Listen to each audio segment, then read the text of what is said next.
하나님 전으로 나오셔서 하나님을 예배하시고 하나님의 말씀을 들으시는 모든 성도님들과 그 가정과 일터와 자녀들에게 하나님의 크신 복과 평안이 임하시기를 예수님의 이름으로 축복합니다.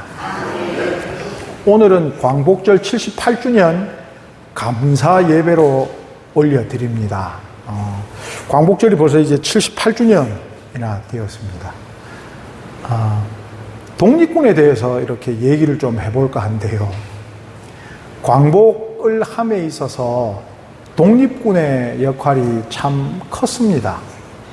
물론 2차 세계대전에서 일본이 패전 국가가 됐기 때문에 그의 식민지로 있던 우리나라가 자유를 얻게 되었지만 우리나라가 주권을 가지게 된 것은 독립군들이 존재함으로써 우리는 독립하기 위해서 노력한 민족이고 나라입니다 라는 것을 세계에 알렸기 때문에 우리나라가 광복절을 맞이하고 또 우리나라가 자주 독립국가가 되었던 것입니다.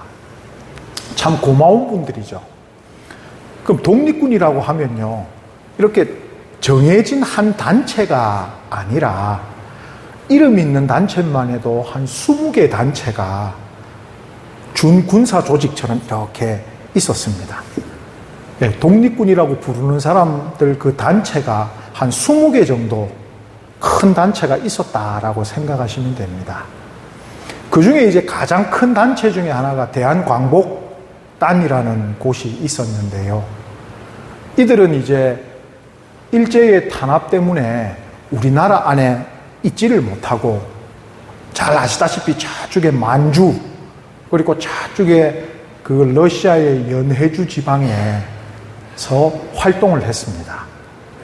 정규 군인들 수만 해도 3만 명이 됐고요. 그리고 그 밑에서 훈련받고 있는 준군인들의 수만 해도 10수만 명이었다라고 기록이 남아 있습니다. 그런데 생각을 해보면 집에서 살 때도 참 시절이 좋지 않으면 참 힘든데 고향 떠나서 저기 멀리서 그 추운 만주벌판에서 그냥 모여가지고 있지도 않는 나라, 벌써 주권을 잃어버린 나라니까요. 있지도 않는 그 나라를 위해서 목숨을 바쳐 일본군과 싸운 분들입니다. 참 이분들이 35년간 1909년에 저희가 주권을 잃었고 45년에 되찾았으니까 한 36년 정도 되는데요. 1910년부터 우리 광복군이 거기서 활동을 했다, 독립군들이 활동을 했다 그러니 약 35년의 세월 동안 고향 떠나서 그 힘든 세월을 이분들이 어떻게 버텼을까? 참 군사 조직이라고 하지만 누가 보급해주는 사람도 없고 지금 우리 군인들은 그래도 국가에서 다 보급을 해주지 않습니까? 군복도 주고 총도 주고 자기 돈으로 총을 산다든지 자기 돈으로 군복을 산다든지 자기 돈으로 밥을 해먹는다든지 이런 일은 없거든요. 다 국가에서 해준단 말입니다. 그런데 이분들은 해주는 곳이 없습니다. 자기들이 돈을 벌어야 했고 또 자기들이 무기를 사야 했고 구해야 했고 자기들이 밥을 해먹으면서 군사훈련을 해가면서 목숨을 바치면서 우리나라의 독립을 위해서 우리가 이런 활동을 해야 돼라고 활동하셨던 분들이시죠. 어디서 이런 동력이 있었을까? 어디서 이런 힘이 이분들에게 있었을까라는 것입니다. 아마 그분들 마음에 하나의 희망이 있었을 것입니다. 하나의 소망이 있었겠죠. 공통된 하나의 소망이 있었을 것입니다. 우리나라는 반드시 우리가 되찾을 거야. 그런 희망이 있었을 것입니다. 우리나라는 반드시 우리 민족의 손으로 자주 독립국가가 될 수 있을 거야. 라는 희망이 있었기 때문에 30년이 넘는 세월을 그 추운 곳에서 버티면서 살았을 것입니다. 쉽지는 않으셨겠죠. 1931년도에 일제가 쭉 만주 사변을 일으키면서 이제는 중국 지역까지 일본이 다 먹어버리거든요. 얼마나 힘들었겠습니까? 일본군에게 쫓겨가면서 싸움하면서 또 활동을 못하게 되니까 다 이제는 미국이나 유럽으로 넘어가서 거기서 독립운동을 하고 또 그런 분들 중에서 우리나라의 초대 대통령 이승만 대통령이 또 세워지고 했던 역사가 우리나라에 있죠. 왜 이 말씀을 드리면서 시작을 하냐면요. 어떤 오랫동안 한 일을 하기 위해서는 오랫동안 한 가지 일을 하기 위해서는 강한 동기가 필요하다는 것입니다. 한 가지 일을 오랫동안 하기 위해서 강한 동기가 필요하다. 뭐 예를 들면 이런 것이 있겠죠. 부모님이 자녀를 죽을 때까지, 부모님이 돌아가실 때까지 자녀들을 보살펴 줍니다. 자녀들이 다 장성을 해도 어머니, 아버지의 마음은 아이고 하시는 그 마음들이 있잖아요. 그 일을 평생에 어떻게 하실 수 있을까요? 마음속에는 우리 자녀가 잘 돼야 돼. 또 내가 사랑하니까 라는 그런 마음과 강한 동기가 있기 때문에 또 우리 자녀는 우리 때처럼 힘들게 안 살았으면 좋겠다 라는 강한 목적이 있으니까 잘 키우는 거 아니겠습니까? 공부도 시키고 야 일은 내가 할 테니까 너는 공부해. 너는 더 배워야 해. 그래서 너는 밭에 나오지 마. 일은 엄마가 할게. 일은 아빠가 할게. 하면서 길러 오시는 것이죠. 참 오랜 세월을 그렇게 하셨던 것이죠. 이제는 좀 바꿔서 얘기를 해보자고요. 우리가 예수 믿는 사람으로서, 성도로서, 신앙인으로서 하나님을 섬기는 일을 평생도록 해야 됩니다. 평생도록 해야 되는데 이것도 표현을 하자면 일이거든요. 그럼 이 일을, 이 한 가지의 일을 꾸준하게 할 수 있으려면 이것 또한 강한 동기가 있어야 된다는 것입니다. 강한 동기가 있어야 되고 어떤 분명한 목적과 마음을 계속해서 움직일 수 있는 의지를 쏟을 수 있는 것이 있어야 한다는 얘기죠. 그게 뭘까라는 겁니다. 그게 뭘까? 우리가 하나님을 섬기는 이 평생에 있어서 해야 되는 이 일을 하늘나라에 가는 그날까지, 아니 하늘나라에서부터 영원토록 할 수 있는 이 힘 어디서 찾아야 할까라는 것을 오늘 본문을 통해서 우리가 배워보자는 것입니다. 오늘 본문은 다윗의 시라고 적혀 있습니다. 다윗 왕이 쓴 시죠. 내용을 보면 아주 단순합니다. 제일 많이 나오는 단어가 무엇이냐라고 하면요. 송축하라 합니다. 송축하라. 그게 제일 많이 나옵니다. 송축하라. 그 다음에는 무엇이 많이 나올까라고 찾아보니까요. 인자와 긍휼이라는 단어가 8번 나옵니다.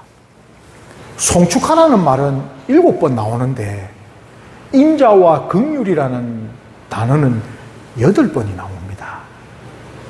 어떤 단어가 집중적으로 사용됐다라는 것은 의미가 있고 뜻이 담겨 있고 또 분명한 목적이 있는 것입니다. 아주 간단하게 얘기하면 다윗은 하나님을 송축하고 있습니다. 왜 송축하느냐라고 하면 하나님의 인자하심과 긍휼하심 때문에 제가 하나님을 송축합니다. 라는 게 한 문장으로 얘기할 수 있는 것이죠. 그렇게 보면 믿는 성도와 그리고 세상 사람들을 구분하는 가장 큰 눈에 보이는 태도가 뭘까라는 것입니다. 눈에 보이는 가장 큰 태도의 차이. 하나님을 찬양하는가? 하나님께 감사의 찬양을 올려드리는가? 아니면 짜증과 원망의 삶의 태도를 보이는가? 이것이 가장 극렬하게 대비되는 성도와 성도가 아닌 사람의 삶의 태도라는 것입니다. 그러면 왜 성도는 이렇게 감사하고 찬양할 수 있느냐? 그걸 우리가 묵상해 보는 것이죠. 오늘 본문에서 보면 11가지의 이유가 나옵니다. 인자와 긍휼하심에 있어서 하나님이 그 인자와 긍휼하심으로 우리 성도들에게 어떤 일을 해주시는가가 11군데나 나옵니다. 그래서 우리는 하나님께 감사드릴 수 있고 하나님을 송축해야 한다라는 것을 다윗이 이야기하고 있는 것이죠. 어떤 것이 있느냐라고 하시면 2절 말씀에 그의 모든 은택을 잊지 말지어다로 시작을 합니다. 감사할 거리가 있어야 감사할 수 있죠. 저는 4대째 예수 믿고 있는 인생이지만 참 이해할 수 없는 것 중에 하나가 무엇이었냐면 해주시지 않은 것에 대한 미리 감사. 참 이해하기가 어려운 사람입니다. 아주 현실적이고 이성이 똑바로 박힌 사람이기 때문에 해주시지도 않았는데 뭘 감사를 해. 해주셔야 감사하지. 안 그렇습니까? 이게 참 이해가 안 되는 겁니다. 해주셔야 감사하지. 그런데 다윗은 분명하게 얘기하고 있는 게 무엇이냐면 모든 은택을 잃지 말지어다로 시작을 하는 것입니다. 그렇다면 은택이 있었다는 얘기일까요? 없었다는 얘기일까요? 있었다는 얘기죠. 모든 은택, 작았다는 얘기일까요? 많았다는 얘기일까요? 많았다는 얘기입니다. 다윗의 인생을 한번 보는 것입니다. 얼마나 힘들었을까요? 일개 목동으로 태어나서 통일 이스라엘 왕국의 가장 위대한 왕으로 지금까지도 이스라엘 사람들이 가장 위대한 왕이 누굽니까? 라고 하면 다윗 얘기하는 거거든요. 그냥 쉽사리 왕이 된 게 아닙니다. 평생에 있어서 숱한 전쟁터에서 목숨을 걸고 싸웠고요. 그리고 율법으로서는 용서받지 못할 죄를 짓고 당시의 율법으로는 돌멩이 맞아 죽어야 되는 그런 죄를 짓었지만 하나님께 달려가서 싹싹 빌어서 용서를 받은 위대한 사람이라는 것입니다. 그의 인생을 통하여 아주 위대한 시절들도 있었지만 하나님이 인도해 주시지 않고 지켜주시지 않았다면 단 한순간도 살 수 없는 시절이 그의 인생에 있어서 아주 길었던 것입니다. 그렇기 때문에 얘기하는 것이죠. 하나님의 모든 인자하심과 이런 은총을 내가 잊지 않습니다라는 것이죠. 우리의 인생도 마찬가지입니다. 한번 돌아보십시오. 한 번 이상 죽지 않을 고비 넘겨보시지 않은 분이 여기 어디 계십니까? 다 인생 사시면서 죽을 뻔했구나 라는 인생 다 넘겨보셨잖아요. 질병으로도 그럴 수 있고 사고로도 그럴 수 있고 부지불식간에 일어나는 일들로 인해서 우리가 죽을 뻔한 일들이 아니 우리가 벌써 죽었어도 아무 말 못하는 아이고 내가 벌써 죽었어도 죽었지. 그런데 우리가 지금 이렇게 살아서 서로의 얼굴을 쳐다보면서 하나님께 이 땅에서 예배를 드리고 또 우리 자녀들이 잘 자라는 모습을 보고 있는 것입니다. 은혜죠. 그때 하나님이 안 지켜주셨으면 우리한테 어떤 일이 일어났을까요? 벌써 우리는 이 땅에 없는 것이죠. 그래서 기억하라 하면서 얘기를 하시는 가장 첫 번째가 무엇이냐? 내 모든 죄악을 사하시며. 할렐루야. 우리는 희망이 없는 존재입니다. 그냥 이 땅에서 한 7, 80년 살다가 끝. 그럼 그 끝 이후에는요. 영원한 형벌만 남아있는 인생이었다라는 것입니다. 그런데 하나님이 너무나 인자하시고 긍휼하시기 때문에 죄를 사하여 주시는 것입니다. 예수님을 통하여서 우리의 모든 죄를 사하여 주시는 것입니다. 그게 첫 번째라는 것입니다. 왜? 그렇게 함으로써 우리가 의인이 돼서 하나님의 나라에 갈 수 있는 자격이 부여가 됐거든요. 예수 그리스도를 믿음을 통해서, 예수 그리스도께서 우리의 죄를 사하여 주셨다는 것을 믿음을 통해서 우리가 하나님의 나라에 들어갈 수 있는 자녀들이 된 것이죠. 그러면서 내 모든 병을 고치시며, 얼마나 감사합니까? 왜 하나님이 나 안 고쳐주시지? 하나님의 은혜가 아니었으면 그 병이 발병했는지 안 했는지도 모르고 지나갑니다. 그리고 이유도 모르고 병원 가면 사기입니다. 말기입니다. 이제는 가셔야 됩니다. 그 소리 듣기에 딱 알맞는 시절이라는 것입니다.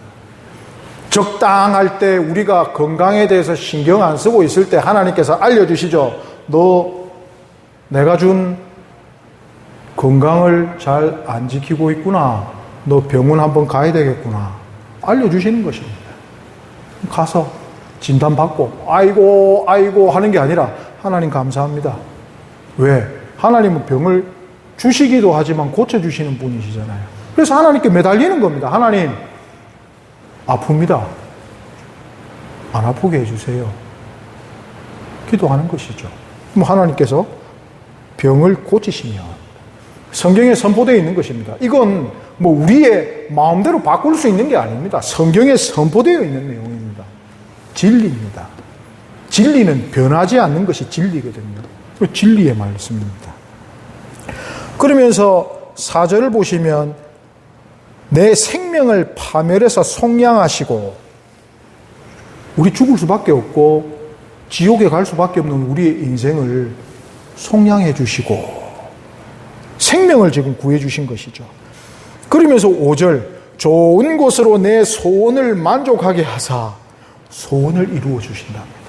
우리가 인생에 바라는 것들, 하나님 우리 자녀가 좀 잘 됐으면 좋겠습니다. 하나님 우리의 가정이 좀 잘 됐으면 좋겠습니다. 하나님 우리의 지역이 좀 잘 됐으면 좋겠습니다. 하나님 제가 하는 일이 좀 잘 됐으면 좋겠습니다. 소원을 이루어 주시는 분이시죠. 그러면서 내 청춘을 독수리같이 새롭게 하시는도다. 아이고 청춘 다 지나갔는데 뭘 또 독수리같이 새롭게 하십니까? 내 나이가 얼만데. 근데 성경은 이렇게 얘기하고 있습니다. 너의 청춘을 독수리와 같이 새롭게 하시는도다. 성경은 늙은이들이 환상을 본다라고 합니다. 하나님께서 새로운 꿈과 희망을 성경을 통해서 내려주시는 것입니다. 아이고 내 인생 끝났는데 뭘 더 바래? 아니라는 것입니다. 더 큰 천국 소망과 이 땅에서의 더 큰 것들을 바래봐라 라는 것입니다. 왜? 너 소원을 이루어 줄게. 너가 새롭게 하고 싶은 것이 있다면, 자녀들 키운다고 못한 것이 있고 너 평생에 못한 것이 있다면 너 소원을 얘기해봐라. 새롭게 시작해봐라. 나이 생각하지 말고 한번 해봐라. 왜? 내가 들어줄게. 왜? 너의 청춘을 내가 새롭게 해줄게 라고 말씀하시는 분이시기 때문입니다. 그러면서 6절을 보면 억압당하는 모든 자들을 위하여 심판하시는도다. 우리 살면서 힘이 없어서 억울할 때가 많거든요. 내가 이런 억울한 일을 당하다니. 하나님께서 다 해주신다는 것입니다. 이 땅에서 해결 안 받으면 하나님께서 천국에서라도 해결해 주시겠다는 것입니다. 너 참 억울하구나. 하지만 너가 그의 억울한 것을 너의 힘으로 하지 않고 내가 해줄 것을 기다렸구나. 이런 사람을 성경에서는 온유한 자라고 부릅니다. 하나님의 주권을 기다리는 사람. 자신의 힘으로 해결하는 것이 아니라 하나님의 주권을 기다리는 사람을 온유한 자라고 하면서, 온유한 자는 복이 있나니 땅을 선물로 받을 것이요. 하나님이 약속을 하신 것입니다. 7절 말씀을 보시면 그의 행위를 모세에게, 그의 행사를 이스라엘 자손에게 알리셨도다. 할렐루야. 하나님은 하나님이 하시는 일을 그의 종 선지자들에게 알리시지 않고는 행하시지 않는다 하셨습니다. 하나님은 우리에게 하나님의 비밀을 알려주시는 것입니다. 어떻게 하면 천국에 올 수 있냐면, 어떻게 하면 이 땅에서 복을 받을 수 있냐면, 어떻게 하면 너 자녀가 복을 받고 살 수 있냐면, 이런 것들을 알려주신다라는 것입니다. 모세에게도 알려주셨고 이스라엘 백성에게도 알려주신 대로 행하셨다는 것입니다. 성경을 통해서 우리에게 알려주셨고 그것을 지금도 동일하게 행하시고 계시다는 것입니다. 그래서 우리가 하나님께 순종하면 복을 받고 하나님께 불순종하면 이거 복을 받지 못하는구나. 그 분명한 원칙을 우리가 알고 실천하는 것이죠. 그리고 9절에 노를 오래 품지 않으시며, 노를 오래 품지 않으시니까 예수님을 빨리 보내주신 것이죠. 하나님께서 우리가 죄 짓는 대로 즉각 반응하시면 우리 전부 다 벌써 죽었습니다. 죄 하나 지을 때마다 한 대씩 빡빡 때리시면 우리는 살아남을 수가 없습니다. 그런데 하나님께서 기다리시는 것이죠. 너 나에게 돌아와라. 인자와 긍휼하심이 너무나 크시기 때문에 기다려주시는 것입니다. 12절에 죄를 사하여 주시고 우리의 죄가를 멀리 옮겨주셨습니다. 그리고 13절에 우리를 긍휼히 여기시며, 어떻게 긍휼히? 아버지가 자식을 생각하듯 긍휼히 여기시며. 하나님이 우리를 긍휼히 여기신다라고 하는데 이 긍휼이라는 단어가 라함이라는 단어입니다. 라함. 이스라엘 말로 라함이라는 단어인데 라함은 또 어떤 뜻이 있냐면 여성의 자궁을 얘기합니다.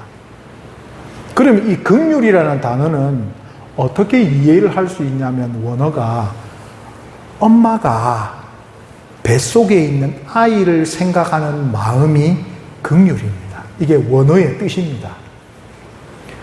뱃속에 있는 애가 태동을 해서 발로 엄마 배를 빵 찼습니다. 그러면 얘가 지금 하면서 엄마가 배를 빵 때리겠습니까? 아니면 아이고 잘했다 하시겠습니까? 네가 나를 차 하고 빵 때리시겠습니까? 그런 엄마는 없거든요. 아이고 네가 움직이는구나. 내가 고통이 있을지라도 너가 이렇게 움직이는구나. 아이고 잘했다. 이게 하나님이 우리를 보시는 긍휼하심이라는 것입니다. 그리고 19절에 만유를 그의 왕권으로 다스리시도다. 이게 뭐냐면 우리가 하나님을 송축할 수 있는, 또 우리가 유일하게 희망을 가질 수 있는 이유라는 것입니다. 하나님이 우리에게 너무나 인자하고 긍휼하시기 때문에 우리에게 희망이 있다는 것입니다.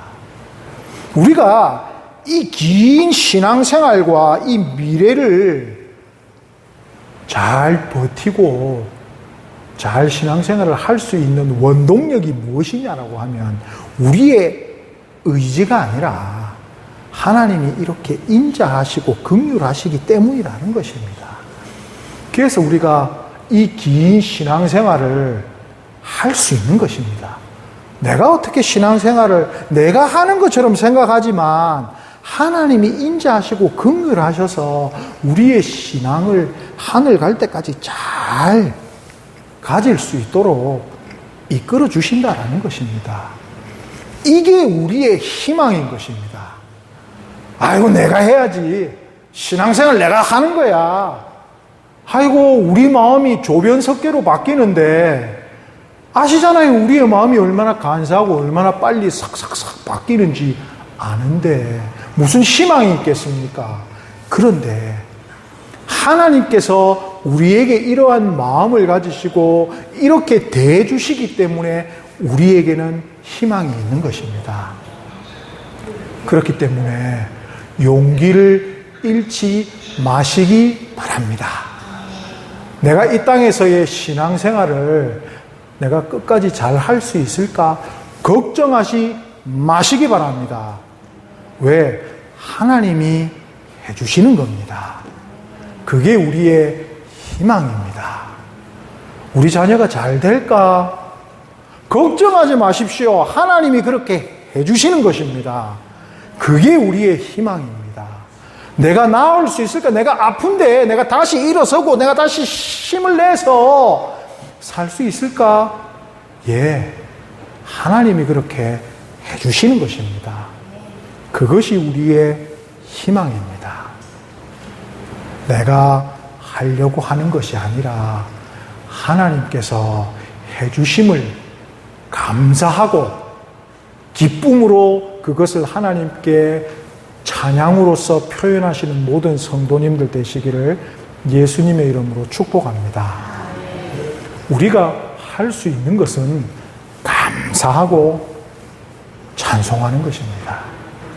그를 통하여 하나님을 기쁘시게 하여서 만유를 다스리시는 하나님이 기뻐하심을 통하여 함께 하시는 복을 우리와 항상 함께 해주시고, 또한 우리는 그 복을 누림을 통하여 우리의 소원을 들어주시고 이루어주시는 하나님 안에서 다시 기뻐하며 하나님을 찬양하실 수 있는 이런 선한 사이클이 계속 이루어질 수 있는 우리의 신앙과 또 우리 성도님들 되시기를 예수님의 이름으로 축복합니다. 기도하겠습니다.